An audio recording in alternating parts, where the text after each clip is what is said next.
How to view transaction history on Epic Games. Hi guys, welcome to another tutorial. In this tutorial, I'll be showing you how you can view transaction history on Epic Games. If you've been making some transactions on Epic Games and you're wondering how you can see these transactions, don't worry, watch this video to the end. The first step is to open your web browser and type out the domain name for Epic Games, which is www.epicgames.com. Once you've done that, this is how the page looks like. That is the store page where you can get so many games. All right, you can purchase, you can install free games as well. So once you've seen this, the next step is to move to the top right side of the screen where you can see a web icon as well as a profile icon.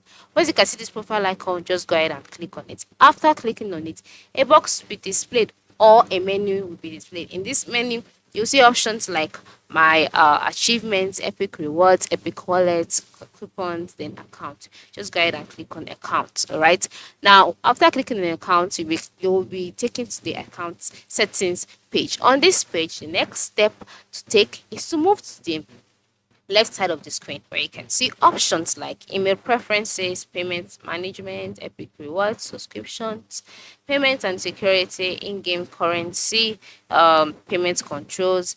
Then you can now see transactions. All right, transactions is located below payments management. So just click on it. After clicking on it, you'll be taken to a page where you see transaction as an heading, and then you'll see a menu displaying options like purchase, subscriptions, code redemption, big box card redemption. These are the different transactions that you can take on Epic Games. So all of your transactions will be seen here.